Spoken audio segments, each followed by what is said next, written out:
Welcome to War Bios, where we delve into the most pivotal conflicts in history, and I'm your host, General Biography. Today, we're going to explore one of the most decisive battles of World War II, a clash of titans that would change the course of the war on the Eastern Front, the Battle of Kursk.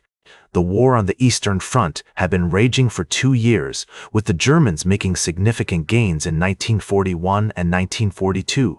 However, the tide began to turn in favor of the Soviets with their victory at Stalingrad in February 1943. The German army, although still a formidable force, was weakened by the loss of men and equipment. The Soviet Union, on the other hand, had been mobilizing its vast resources to defend its homeland against the Nazi invaders.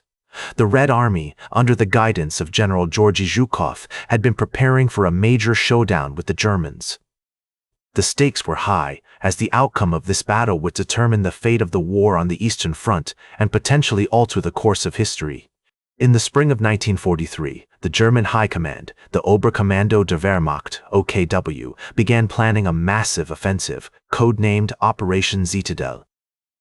The plan called for a pincer movement with 2 powerful armored forces, the 9th Army under General Walther Model and the 4th Panzer Army under General Hermann Hoth, attacking from the north and south respectively to encircle and destroy the Soviet forces in the Kursk salient. The Germans were confident that their superior armor and air power would give them the edge they needed to break through the Soviet lines. They had assembled a formidable force with over 3,000 tanks, including the new Panther and Tiger models, as well as thousands of artillery pieces and infantry divisions. The German commanders, including Model and Hoth, were seasoned veterans of the Eastern Front with years of experience fighting against the Soviets. Meanwhile, the Soviets had been busy preparing their defenses. Under Zhukov's guidance, the Soviet High Command had created a deep and complex defensive system with multiple layers of trenches, minefields, and anti-tank strongpoints. The Soviets had also assembled a massive reserve force, including thousands of tanks, artillery pieces, and infantry divisions, which would be used to counterattack the Germans once they had been weakened by the initial defense. The Soviet defensive preparations were extensive and meticulous. Thousands of soldiers and civilians worked tirelessly to build and fortify the defensive lines, laying down miles of barbed wire, digging deep trenches, and constructing strongpoints and bunkers. The Soviets also deployed massive numbers of anti-tank guns, including the feared 85mm and 22mm guns, which were capable of destroying even the most heavily armored German tanks. As the summer solstice approached, the atmosphere on both sides of the front line grew increasingly tense. The soldiers on both sides knew that a great battle was about to begin, one that would decide the fate of the war on the Eastern Front. The air was thick with anticipation and foreboding, as the 2 armies prepared to clash in a struggle that would last for weeks and claim hundreds of thousands of lives.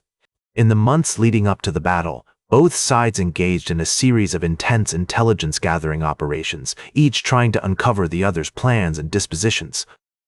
The Germans launched a series of reconnaissance missions, using their advanced aircraft and special forces units to gather information on Soviet troop movements and defensive positions. The Soviets, meanwhile, relied on their extensive network of spies and informants, as well as signals intelligence, to learn about German intentions. As the days turned into weeks, the tension between the 2 armies grew. The Germans were eager to launch their attack, but they knew that the Soviets were preparing a formidable defense. The Soviets, on the other hand, were confident in their ability to repel the German attack, but they also knew that the outcome was far from certain. As the summer solstice approached, casting a golden glow over the vast expanse of the Russian steppes, the German army launched its long-awaited assault on the Kursk salient on July 5, 1943. The attack began with a massive artillery barrage, as thousands of guns and mortars unleashed a torrent of shells onto the Soviet defensive lines, shaking the earth beneath the feet of the Soviet soldiers like an angry giant awakening from a deep slumber. The air was filled with the deafening roar of explosions, and the once peaceful landscape was transformed into a cauldron of fire and steel. The German 9th Army, under the seasoned command of General Walther Model, attacked from the north, its columns of armor and infantry advancing like a juggernaut across the rolling hills and verdant forests. Meanwhile, the 4th Panzer Army, led by the brilliant and ambitious General Hermann Hoth, struck from the south, its tanks and troops pouring onto the battlefield like a tidal wave, intent on crushing the Soviet defenses and shattering the will of their enemy. The two armies were tasked with meeting at the town of Kursk, thereby encircling and destroying the Soviet forces in the salient. However, the Soviets had anticipated this plan, and their deep and complex defensive system, carefully crafted by the masterful General Georgy Zhukov, absorbed the blow like a sponge soaking up water. The Soviet defenses were a labyrinth of trenches, bunkers, and minefields designed to slow down the German advance and bleed them white. On the first day of the battle, the Germans made limited gains, but at a high cost in blood and treasure. The Soviet anti-tank guns and infantry proved to be a formidable obstacle, cutting down the German tanks like wheat before a scythe. As one German officer later recalled, the Russians had prepared a veritable abyss of fire, and we were forced to throw our tanks into this abyss like so many sacrifices to the gods of war. The German losses were staggering, with hundreds of tanks reduced to smoldering wrecks and thousands of men killed or wounded. Despite these setbacks, the Germans continued to push forward, driven by their unyielding determination to break through the Soviet lines. On July 7, the 4th Panzer Army launched a major attack on the Soviet defenses near the town of Prokhorovka, a strategic crossroads that controlled access to the Kursk salient. The battle was fierce and intense, with both sides suffering heavy losses as they clashed in a series of brutal and chaotic engagements. The fighting around Prokhorovka was some of the most intense of the entire battle, with tanks, infantry, and artillery all playing a role in the carnage. The air was thick with smoke and dust, and the sound of gunfire and explosions filled the air like a cacophony of chaos.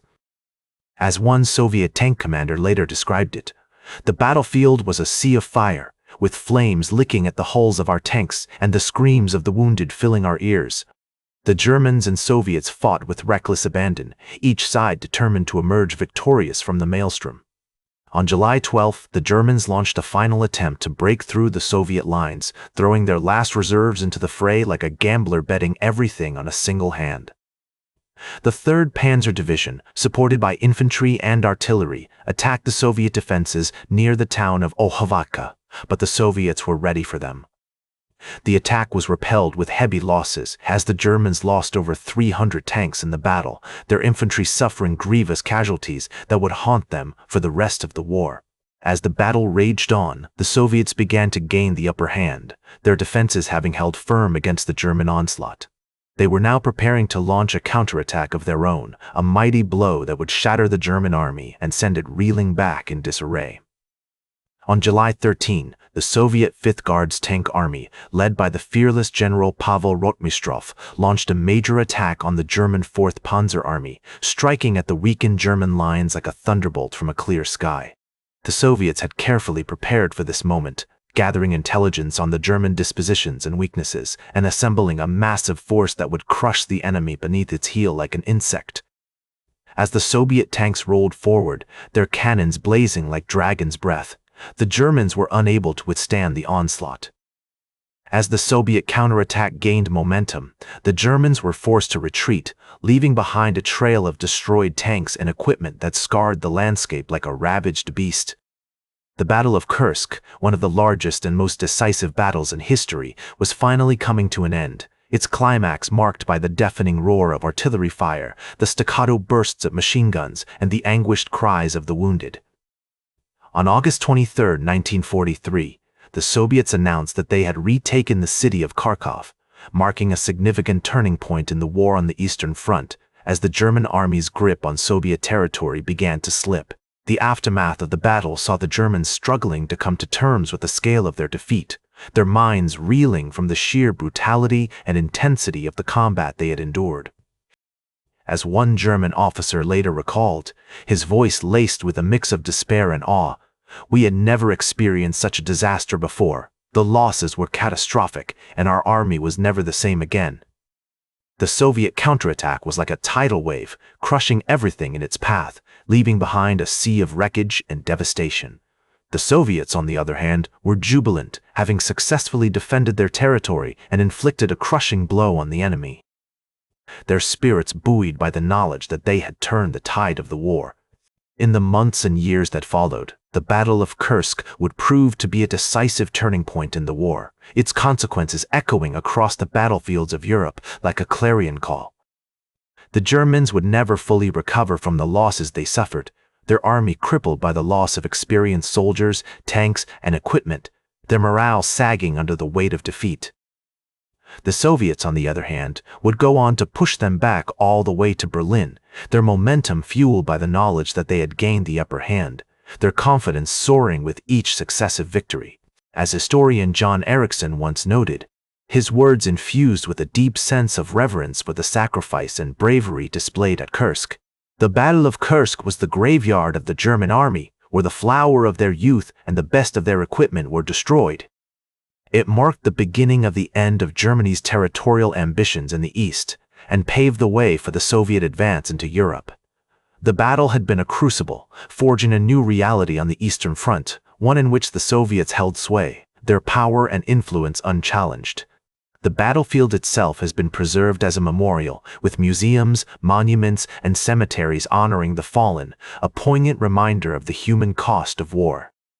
As visitors walk through the fields and forests where the battle took place, they can almost hear the sound of gunfire and explosions, feel the weight of history bearing down upon them like a physical presence, and sense the eerie silence that follows in the aftermath of conflict. That's all for today's War Bios. Remember to like, share, and subscribe, and until next time, I'm General Biography reminding you to keep marching toward victory.